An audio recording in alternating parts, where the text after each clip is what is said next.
Everyone, आज हम पढ़ेंगे क्लास 8 के रेशनल नंबर के बारे में। तो पिछले क्लास में हम लोग पढ़ा होगा whole number, natural number, integers. अब इसके बाद है रैशनल नंबर। तो रैशनल नंबर होता क्या है, पहला ये सवाल आता है।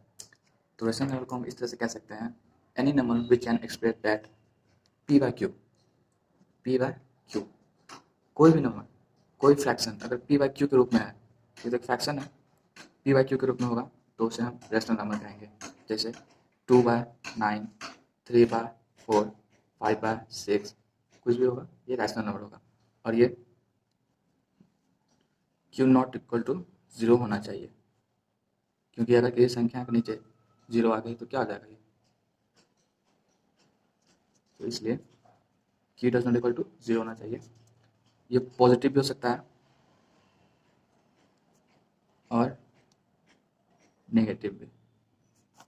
ठीक है, तो इसके कुछ प्रॉपर्टीज हैं, प्रॉपर्टीज को हम लोग जानते हैं। तो पहले प्रॉपर्टी आती है क्लोजर प्रॉपर्टीज। क्लोजर प्रॉपर्टी में पहले हम लेते हैं एडिशन का। एडिशन का ए by B plus C by D. क्या इसको ए by B plus C by D को जोड़ने पर हमें रेशनल नंबर मिलेगा? रेशनल नंबर मिलेगा हमें? तो हम लोग ट्राई कर देते हैं। 3/2 प्लस 4/2 7 रेशनल नंबर है। सब्ट्रैक्शन में आ जाते हैं हम लोग। सब्ट्रैक्शन में क्या होगा, ए by B minus C by d. तो ये भी रेशनल नंबर होगा, तो चेक कर लेते हैं हम लोग।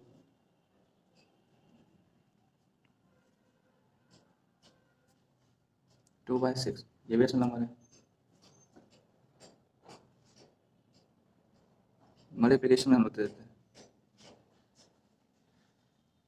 A by B into C by D, rational number होगा, चलिए चेक कर लेते हैं।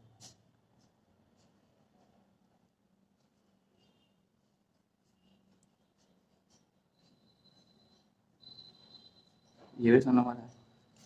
इसी तरह डिवीजन का भी करेंगे हम लोग, डिवीजन का भी हम लोग को मिल जाएगा, ये रेशनल नंबर होगा। डिवीजन का भी देख लेंगे हम लोग, a by b divide by c by d. तो इसको भी हम चेक कर लेंगे, तो ये भी हमारा रेशनल नंबर मिलेगा। और याद रखना है हमें, सी और d does not equal to 0 होना चाहिए, याद रखना हमें। दूसरी प्रॉपर्टीज आती है हमारी कम्यूटेटिव प्रॉपर्टीज।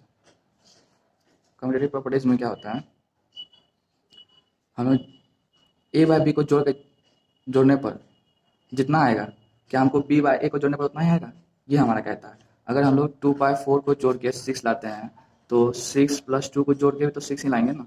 तो ये होती है कम्यूटेटिव प्रॉपर्टीज की रूल होती है, इसमें ये कहता है। तो हमारा पहला एडिशन का आता है, तो हम लोग एडिशन का देखते हैं। तो ए by B plus C by D, इसको सी by D plus A by B को जोड़ेंगे तो बराबर होगा। तो एग्जाम्पल देख लेते हैं हम लोग, 2/5 plus 4/5,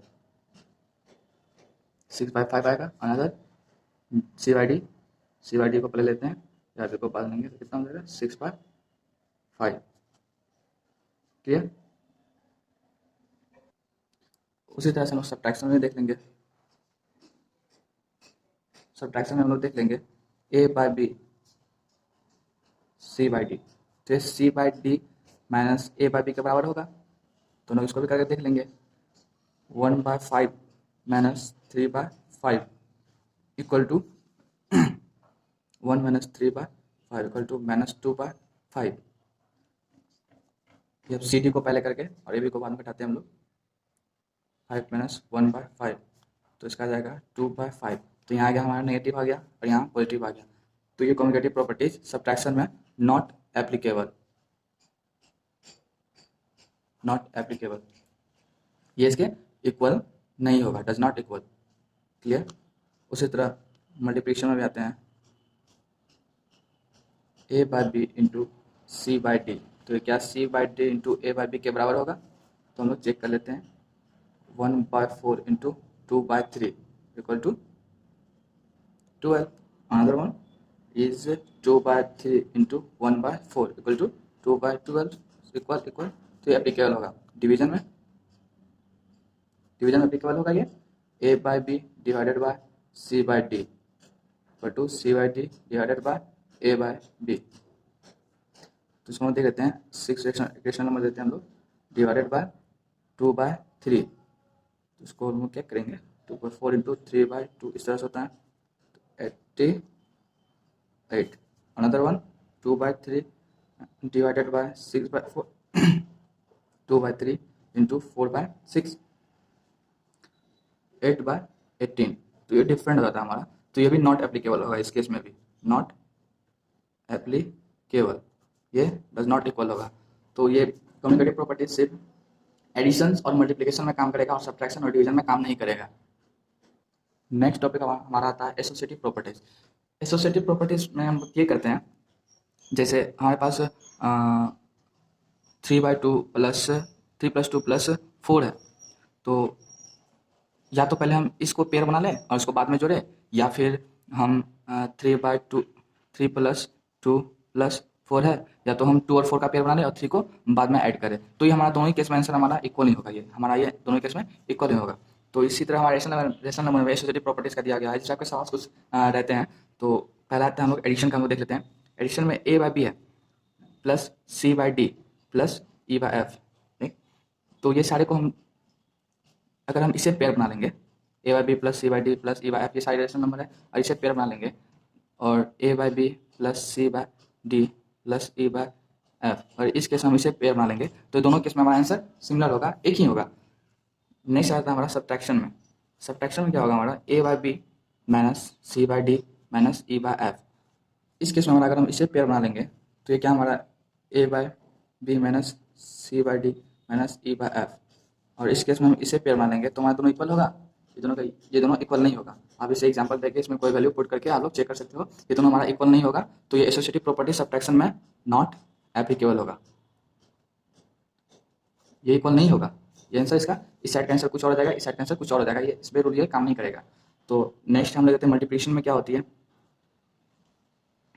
A by b into c by d into e by f.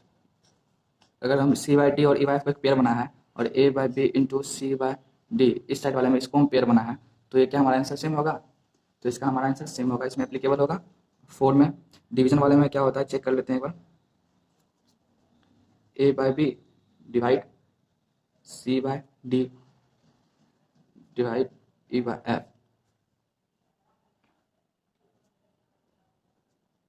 इस वाले केस में हम इसे पेयर बना लिया, इस वाले केस में इसे पेयर बना लिया, तो ये दोनों का सिमिलर होगा, नहीं होगा, ये नॉट एप्लीकेबल होगा, दोनों का आंसर हमारा डिफरेंट हो जाएगा, और ये डज नॉट इक्वल होगा। तो एसोसिएटिव प्रॉपर्टीज में हमारा सिर्फ एडिशन पे रूल काम करेगा और मल्टीप्लिकेशन काम करेगा, डिवीजन और सब्ट्रैक्शन और डिवीजन पे ये काम नहीं करेगा।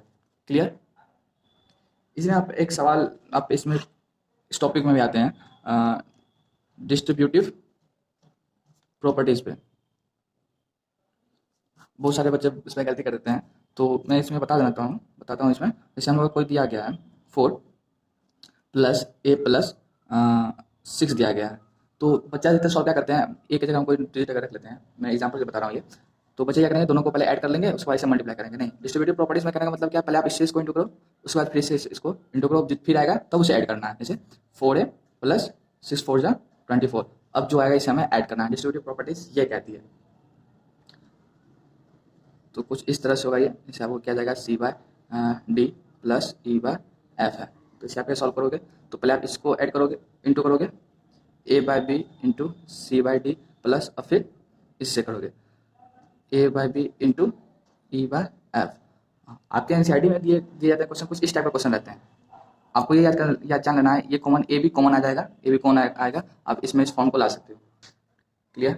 तो आज के लिए इतना ही, ये सब इंट्रोडक्शन था, इसे आप लोग एनसीईआरटी जब पढ़ोगे तो आपको इसमें कुछ हेल्प मिलेगी बनाने में। तो मेरे चैनल को सब्सक्राइब कर लीजिए प्लीज़, लाइक और शेयर करना ना भूलें।